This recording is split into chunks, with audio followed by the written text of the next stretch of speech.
நண்பர்களுக்கு வணக்கம். Jio Financial Services limited வருஷத்துக்கு 44,000 கோடி ப்ராஃபிட் ஏர்ன் பண்ற ரிலையன்ஸ் இண்டஸ்ட்ரீஸை விடவும் மார்க்கெட்டோடைய ஃபோக்கஸ் இப்போ இருக்கிறது ரிலையன்ஸ்ல இருந்து லாஸ்ட் இயர் டீமர்ஜ் ஆன இந்த ஜியோ ஃபினான்ஷியல்ஸ் லிமிடெட் மேல தான். இன்னும் பிசினஸ் கூட எஸ்டாப்ளிஷ் ஆகாத இந்த ஜியோ ஃபினான்ஷியல்ஸ் மேல மார்க்கெட் ஏன் இவ்வளோ ஃபோக்கஸ் பண்ணுது அப்படின்னா, ஏற்கனவே கோடி கணக்கில் பணம் கொட்டிக்கிட்டு இருக்கிற ஒருத்தன் புதுசா இன்னொரு ப்ராஜெக்டையும் ஸ்டார்ட் பண்றான்.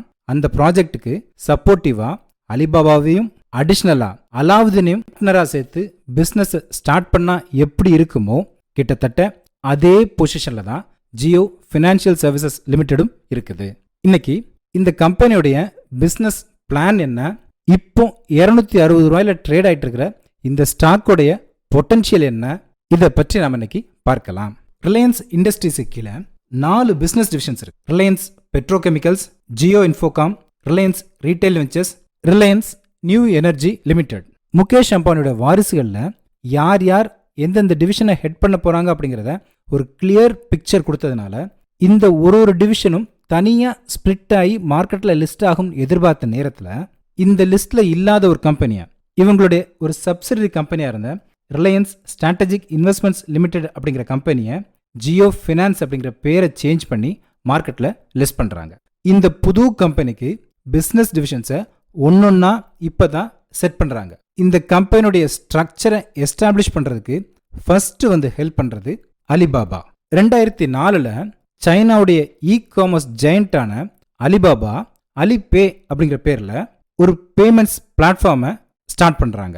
அலிபாபா அவங்களுக்கு இருந்த கஸ்டமர் பேஸையும் வெண்டார் பேஸையும் யூஸ் பண்ணி அடுத்த லெவலுக்கு க்ரோ ஆகிறதுக்காக அலிபே அப்படிங்கிற பிளாட்ஃபார்மை கிரியேட் பண்ணாங்க. ஆனால் இப்போ அலிபே அண்ட் ஃபினான்ஷியல்ஸ் அப்படிங்கிற பேரில் மிக பிரம்மாண்டமான நிறுவனமாக வளர்ந்துருக்கு. 2004 அலிபாபா எடுத்த ஒரு நெக்ஸ்ட் லெவல் க்ரோத்தை இப்போ 2023-24 ரிலையன்ஸ் குரூப் எடுக்கிறாங்க. இங்கே கவனிக்க வேண்டிய ஒரு விஷயம், 2004 அலிபாபா ஒரு அளவுக்கு தான் பெரிய நிறுவனம். ஆனால் ரிலையன்ஸ் குரூப் இந்தியாவுடைய ஜிடிபியில் 10% கான்ட்ரிபியூட் பண்ணுற அளவுக்கு ஒரு மிகப்பெரிய குரூப்பாக இருக்குது. இந்த கம்பெனியுடைய ஒரு பிஸ்னஸ் டிவிஷனான ரிலையன்ஸ் ரீட்டைல் வெஞ்சர்ஸ்க்கு இந்தியா முழுசும் 18,000 கடைகள் இருக்குது. இந்த கடைகளுக்கு சப்ளை பண்ணுற வெண்டாஸோட டேட்டா பேஸ், ப்ராடக்ட்ஸ் வாங்குற 24 கோடி கஸ்டமர்ஸோடைய ஸ்பெண்டிங் பேட்டர்ன், இந்த ரெண்டும் அலிபாபா குரூப்புக்கு கிடைச்சதை விட ஒரு பெரிய ஸ்டார்டிங்கை ரிலையன்ஸோட ஜியோ டிவிஷனுக்கு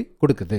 அண்ட் ஃபினான்ஷியல் அப்படிங்கிற ஒரு மிகப்பெரிய நிறுவனமாக வளர்ந்ததுக்கு பிறகு இந்த கம்பெனிக்கு கீழே 4 மேஜர் டிவிஷன்ஸ் இருந்துச்சு. இதில் ஃபர்ஸ்ட் கன்சியூமர் கிரெடிட், அதே மாதிரி இங்கே ஜியோ ஃபினான்ஸ். ரெண்டாவது டிஜிட்டல் வேலட், இங்கே ஜியோவுக்கு கீழே ஜியோ பேமெண்ட் சர்வீசஸ் லிமிடெட். மூணாவது money market funds and wealth management, இங்கே ஜியோ ஏஎம்சி. நாலாவது அலிபாபாவுக்கு டிஜிட்டல் ஒன்லி பேங்க், அதே மாதிரி ஜியோவுக்கு ஜியோ பேமெண்ட்ஸ் பேங்க். இப்படி எந்த ரூட் எடுத்து அலிபாபா சைனாவுடைய ஒரு மிகப்பெரிய ஃபினான்ஷியல் கம்பெனியாக வளர்ந்தாங்களோ அதே ரூட்ல அதே ப்ரொசீஜர்ல ஜியோ ஃபினான்ஷியல்ஸ் தங்களுடைய ஒரு பிஸ்னஸ் டிவிஷன்ஸையும் எஸ்டாப்ளிஷ் பண்ணுறாங்க. இப்படி கம்பெனியை எஸ்டாப்ளிஷ் பண்ண அலிபாபாவை கூட்டிட்டு வந்திருக்கிறாங்க. அடுத்து கம்பெனியுடைய பிஸ்னஸை க்ரோ பண்ணணும், அதுக்கு அலாவுதீன். ஜியோ ஃபினான்ஸு கீழே 4 பிஸ்னஸ் டிவிஷன் இருக்குன்னு பார்த்தோம். இந்த 4ல் மார்க்கெட்டில் ஒரு அதிகமான தாக்கத்தை ஏற்படுத்திட்டு இருக்கிறது ஜியோ ஏஎம்சி. இதுக்கு காரணம் இந்த ஏஎம்சி பிஸ்னஸ்க்கு 50-50 பார்ட்னராக வர்ற வேர்ல்ட்ஸ் நம்பர் 1 அசட் மேனேஜ்மெண்ட் கம்பெனியான பிளாக் ராக் இதில் பார்ட்னராக சேர்றது தான். அமெரிக்காவுடைய லீடிங் ஃபினான்ஷியல் கம்பெனிஸாக இருக்கிற American Express, Citibank, JP Morgan இதெல்லாம் ஸ்டார்ட் பண்ணி 100 வருஷத்துக்கு அப்புறம் ஸ்டார்ட் ஆன இந்த பிளாக் ராக் இந்த பிஸ்னஸில் என்டர் ஆகி 35 வருஷத்திலே வேர்ல்ட்ஸ் நம்பர் 1 கம்பெனியாக வளர்ந்துருக்காங்க. இந்த வளர்ச்சிக்கு காரணம் இந்த கம்பெனி கிட்ட இருக்கிற அலாதீன் தான்.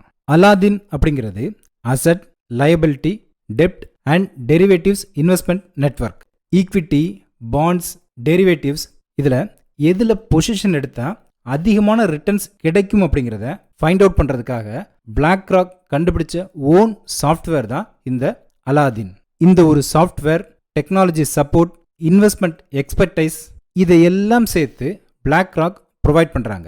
அடிஷ்னலாக ஜியோவுடைய local market understanding plus distribution network, இந்த ரெண்டும் சேர்றதுனால இந்தியன் ஃபினான்ஷியல் மார்க்கெட்டில் இன்னும் காஸ்ட் எஃபெக்டிவாக அதிகமான ப்ராடக்ட் ரீச்சையும் கொண்டு போய் சேர்க்க முடியும்ட்டு இந்த பார்ட்னர்ஷிப்பை ஸ்டார்ட் பண்ணியிருக்கிறாங்க. 2016 ஜியோ சிம்மோட லான்ச்சுக்கு பிறகு எப்படி மொபைல் டேட்டா கன்சியூமிங்கை இந்தியா லெவலுக்கு அதிகமாக ஸ்ப்ரெட் பண்ணாங்களோ அதே மாதிரி சிம்பிள் அஃபோர்டபுள் இன்வெஸ்ட்மெண்ட் பிளான்ஸை இந்தியாவுடைய ரூரலுக்கும் கொண்டு போகணும் அப்படிங்கிறத கம்பெனியுடைய விஷனாக வச்சு இந்த டிவிஷனை ஸ்டார்ட் பண்ணியிருக்கிறாங்க.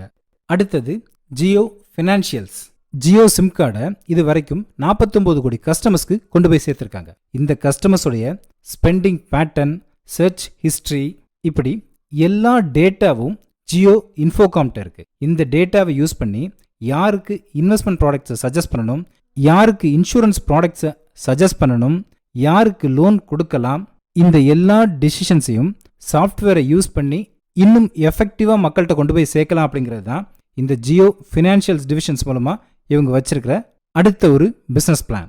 இந்த டிவிஷனுக்கு சப்போர்ட்டிவாக தான் 2 வருஷத்துக்கு முன்னாடி ஜஸ்ட் டயல் அப்படிங்கிற ஒரு கம்பெனியை டேக் ஓவர் பண்ணாங்க. இந்த ஜஸ்ட் டயலுடைய பிஸ்னஸ் ப்ராஃபிட்ஸை அதிகமாக ஃபோக்கஸ் பண்ணி இந்த கம்பெனி டேக் ஓவர் பண்ணலைனாலும் இந்த கம்பெனிகிட்ட இருக்கிற அதிகமான ஒரு கஸ்டமர் பேஸும் ப்ளஸ் வெண்டார் பேஸ், இந்த ரெண்டும் இவங்களுடைய அடுத்த ஃபியூச்சர் பிஸ்னஸ்க்கு ஹெல்ப்ஃபுல்லாக இருக்கும். அப்படிங்கிறனால ஜியோ ஃபினான்ஸுக்கு தேவையான கிரவுண்ட் ஒர்க்கை ப்ராப்பராக எஸ்டாப்ளிஷ் பண்ணிட்டு வர்றாங்க. இந்தியன் டெலிகாம் மார்க்கெட்டில் லான்ச் ஆன நாள்லேருந்து கிட்டத்தட்ட 30 வருஷமாக அந்த ஃபீல்டில் இருந்து ஏர்டெல் சேர்த்த ஒரு கஸ்டமர் பேஸை ரிலையன்ஸுடைய ஜியோ இன்ஃபோகாம் அவங்களுடைய பெரிய பிளானிங் காரணமாகவும் அதை அழகாக எக்ஸிக்யூட் பண்ணதுனாலையும் 6 வருஷத்தில் அந்த கஸ்டமர் பேஸை ரீச் பண்ணாங்க. கஸ்டமர் பேஸில் மட்டும் இல்லை, ரெவென்யூ, ப்ராஃபிட் மார்ஜின் இதில் எல்லாம் ஏர்டெல் விட ஒரு படி அதிகமாகவே இருக்கிறாங்க. இதுக்கு காரணம், ஒரு ஜிபிக்கு 300 ரூபா ஸ்பெண்ட் பண்ணிட்டு இருந்த காலத்தில் ஒரு மாதத்துக்கு அன்லிமிட்டடாக டேட்டா யூஸ் பண்ணுறதுக்கும் அதே 300 ரூபா போதும் அப்படிங்கிற அளவுக்கு மார்க்கெட்டில் ஒரு பெரிய தாக்கத்தை உண்டாக்குற அளவுக்கு டெலிகாம் மார்க்கெட்டுடைய ஆட்டத்தையே மாற்றி அமைச்சாங்க. இப்போ ஜியோ ஃபினான்ஷியல்ஸு கீழே 4 பிஸ்னஸ் டிவிஷன்ஸ் இருக்கு. இதில் டிஜிட்டல் வேலட் பிஸ்னஸில் லீடிங்கில் இருக்கிற பேடிஎம்க்கு ஈக்குவல் பண்ணுற மாதிரி ஜியோ பேமெண்ட் சர்வீசஸ் லிமிடெட், அடுத்து கன்சியூமர் கிரெடிட்டில் லீடிங்கில் இருக்கிற பஜாஜ் ஃபைனான்ஸுக்கு ஈக்குவல் பண்ணுற மாதிரி ஜியோ ஃபினான்ஷியல்ஸ், அடுத்து அசட் மேனேஜ்மெண்ட் கம்பெனியில் லீடிங்கில் இருக்கிற எஸ்பிஐ மியூச்சுவல் ஃபண்ட்ஸ், ஹெச்டிஎஃப்சி, இவங்களுக்கெல்லாம் டஃப் காம்படிஷன் கொடுக்குற மாதிரி பிளாக் ராக் ஜாயிண்ட் வெஞ்சரில் இருக்கிற ஜியோ ஏஎம்சி, இப்படி அந்தந்த செக்மெண்ட்டில் லீடராக இருக்கிற எல்லா கம்பெனிஸ் கூடயும் காம்படிட் பண்ணுற அளவுக்கு கெப்பாசிட்டியோட இந்த கம்பெனியை கிரியேட் பண்ணிட்டு இருக்கிறதுனால ஜியோ ஃபினான்ஷியல் சர்வீசஸ் லிமிடெட் அப்படிங்கிற ஸ்டாக் மேலே மார்க்கெட்டுடைய ஃபோக்கஸ், எக்ஸ்பெக்டேஷன் ரெண்டுமே இன்க்ரீஸ் ஆகிட்டு இருக்குது. கடைசியாக ஏர்னிங்ஸே இல்லாத ஒரு கம்பெனிக்கு ஏன் மார்க்கெட் 1,66,000 கோடி கொடுக்கறதுக்கு தயாராக இருக்குது அப்படின்னா, Jio Financial Services Limited Reliance இண்டஸ்ட்ரீஸுடைய 6% ஷேர்ஸை ஓன் பண்ணுறாங்க.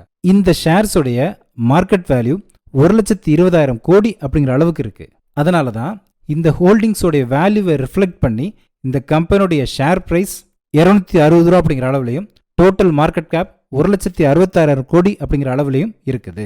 இந்த ஹோல்டிங் வேல்யூவை இந்த கம்பெனியுடைய ஸ்டாக் ப்ரைஸ் ரிஃப்ளெக்ட் பண்ணுது. அப்படிங்கிறனால இந்த ஸ்டாக்கை இப்போ வாங்கணும்னு கன்சிடர் பண்ணிங்கன்னா ரொம்ப கம்மியான அளவில் குவான்டிட்டிஸ் வாங்கி போர்ட்ஃபோலியோவில் ஆட் பண்ணிவிட்டு தொடர்ந்து இந்த கம்பெனியுடைய பிஸ்னஸையும் அது எப்படி எக்ஸிக்யூட் பண்ணுறாங்க அப்படிங்கிறதையும் அப்சர்வ் பண்ணிவிட்டு அதுக்கப்புறமா இந்த கம்பெனியை தொடர்ந்து உங்களோட போர்ட்ஃபோலியோவில் ஆட் பண்ணுறதை பற்றி கன்சிடர் பண்ணுங்கள். ஜியோ சிம் கார்ட்ஸ் மூலமாக இந்தியாவுடைய டேட்டா யூசேஜில் ஒரு தாக்கத்தை ஏற்படுத்தின மாதிரி இந்த ஜியோ ஃபினான்ஷியல்ஸால் இந்தியன் ஃபினான்ஷியல் மார்க்கெட்டில் ஒரு டிஸ்ரப்ஷனை ஏற்படுத்த முடியுமா? இதை பற்றி நீங்கள் என்ன நினைக்கிறீங்க அப்படிங்கிறத கமெண்ட் பண்ணுங்கள். தேங்க்யூ.